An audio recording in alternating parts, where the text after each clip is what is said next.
এরকম আমার অনেক দিন গেছে যে আমি হয়তো সকালবেলা একটা সিঙ্গারা, রাতে একটা সিঙ্গারা খেয়ে থাকতাম।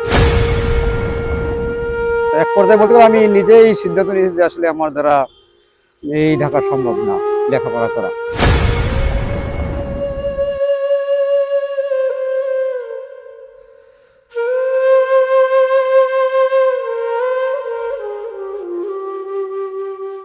আমাদের সাথে যিনি আছেন তার নাম মনিরুল ইসলাম। তিনি 2006-07 শিক্ষাবর্ষে ঢাকা বিশ্ববিদ্যালয়ের ইসলামিক স্টাডিজ বিভাগে ভর্তি হয়েছিলেন। ভর্তি হওয়ার 3 থেকে 4 মাস ক্লাস করার পরে বাস্তবতার কাছে তিনি হার মেনেছেন। আমাদের মনিরুল ভাই, যার নৌকায় আমরা আছি, আমার পিছনেই তাকে দেখতে পাচ্ছেন আপনারা, তিনি নৌকা চালাচ্ছেন। ভাগ্যের কি নির্মম পরিহাস, পরিস্থিতির এবং বাস্তবতার কাছে তিনি হার মেনেছেন। আমরা তার সাথে কথা বলবো, তার জীবনের যে গল্পটা আছে সেই গল্পটা জানার চেষ্টা করব। দর্শক আমাদের সাথেই থাকবেন।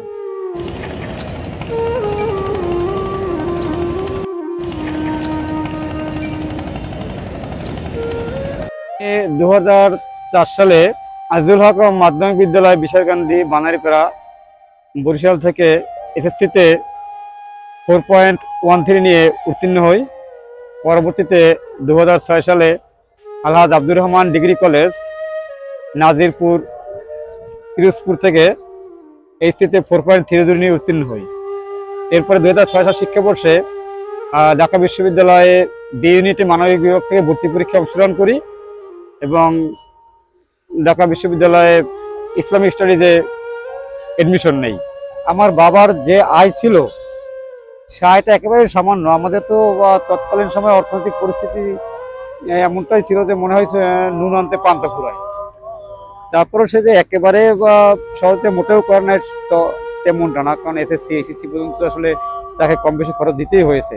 বিভিন্ন ব্যক্তি বিভিন্ন আশ্বাস দিয়েছে যে থাকা খাওয়া অথবা আমার লেখাপড়ার কষ্ট বহন করা, অনেক আশ্বাস দিয়েছে। আসলে মূলত তাদের কাছ থেকে অনুপ্রাণিত হয়ে আমি ঢাকা ভার্সিটির এডমিশনের জন্য প্রস্তুতি নেওয়া। ভর্তি পরীক্ষা দিলাম বি ইউনিটে মানবিক বিভাগে 2006 সাল শিক্ষাবর্ষে ঢাকা বিশ্ববিদ্যালয়ে। বি ইউনিটে আমার মেধা পজিশন ছিল 2184। তখন মূলত আসলে আমি তো ঢাকা শহরে, ঢাকার পরিবেশে আমি সম্পূর্ণ নতুন, একেবারেই অপরিচিত। আমার থাকার পর্যন্ত জায়গা ছিল না, খাবারের সমস্যা। কারণ আমি যে 5টা দিন আমি থাকবো বা 5টা দিন আমি যে আমার নিজের খাবারের জন্য যে আমার যে ন্যূনতম টাকা পয়সা, সেটাও তো আমার আসলে ছিল না তৎকালীন সময়ে। না ছিল টাকা পয়সা, না ছিল খাবার, না ছিল থাকার জায়গা। এবং এখানে আমার এমন কোনো রিলেটিভস বা পরিচিতজন এমন কেউ ছিল না যে যারা আমাকে সামান্যতম ছত্রছায়া আমি থাকবো, থাকি একটা টিউশন পর্যন্ত আমি খোঁজ করব। আর তাছাড়া অপরিচিত ব্যক্তিকে আসলে কেই টিউশন দেয়। ভর্তি হওয়ার পরে মূলত যারা আশ্বাস দিয়েছিল তাদের দ্বার প্রান্তে বারবার ঘুরেছি। তারা আমাকে শুধু আশ্বাসে দিয়ে গেছে, কেউ কাছে কোনো সহযোগিতার হাত বাড়িয়ে দেয়নি। এক পর্যায়ে বলতে গেলে আমাকে মাঝ নদীতে ছেড়ে দেওয়ার মতো। আমি যেহেতু পাড়াগাঁয়ের একটা ছেলে, শুধু লেখাপড়াই করেছি, বাইরের পরিবেশ সম্বন্ধে যেহেতু আমার অতটা ধারণা নেই। আমি হাজী মোহাম্মদ মহসিন হলসাতে এসেছিলাম, হল প্রবোস্ট যে ছিল তার বড় পর্যন্ত আমি গেছি। তারপরে আমি আমার যে এই যে আশ্বাস দিছে, হয়তো বড় ভাই যারা ছিল তাদেরকে বলছে যে দেখো এর কিছু সহযোগিতা করা যায় কিনা।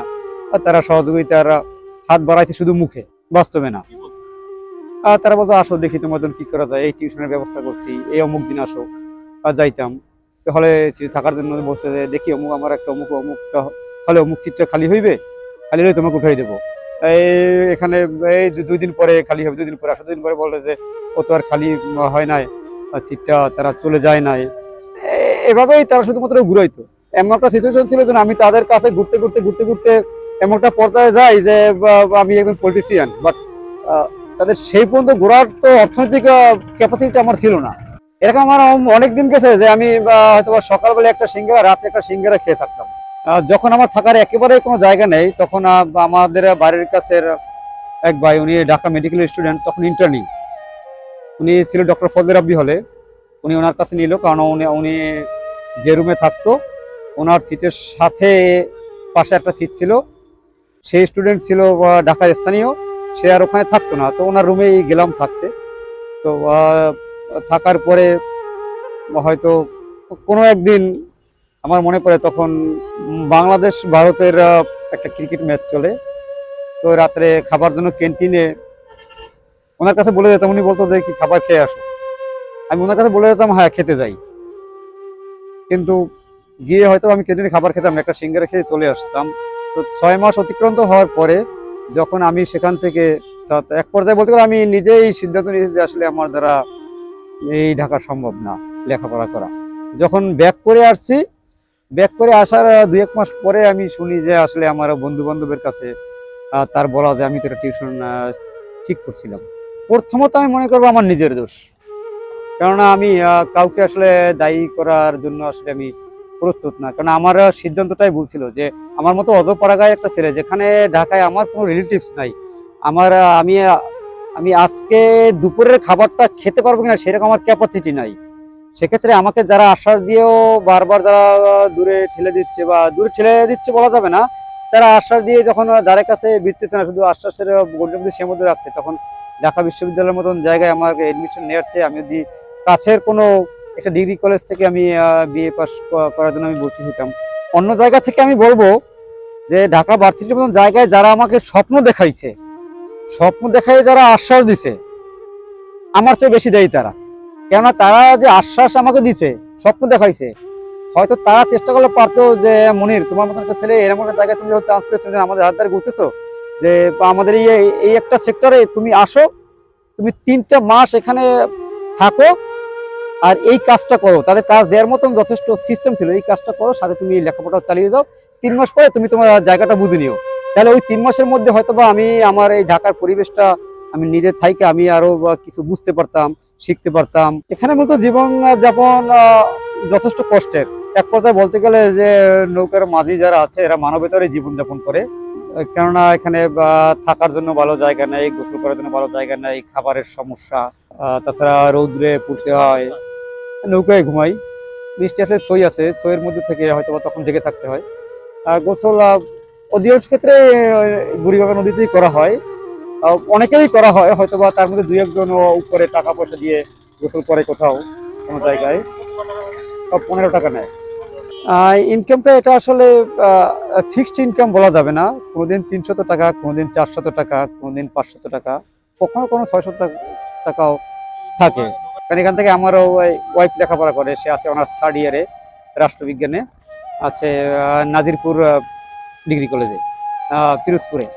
ওনাকে নিয়ে আমার স্বপ্ন যেন আমার যে জায়গাটা যেখানে আমার শিক্ষার স্বপ্ন ছিল সেটা যেহেতু আমি পূর্ণ করতে পারি না, উনি যেন সেই পেশাটায় যেতে পারে।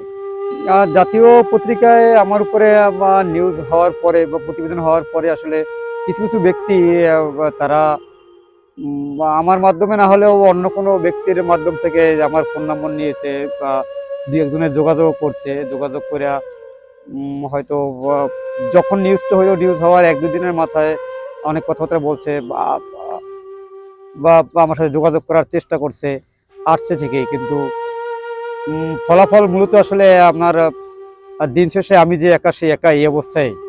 দর্শকদের উদ্দেশ্যে বা যারা মানবিক ব্যক্তি আছে তাদের প্রতি চাওয়া মূলত আসলে আমি এখনো চাই যে আমার এই জীবন থেকে বের হয়ে আমি ভালো একটা কিছু করি।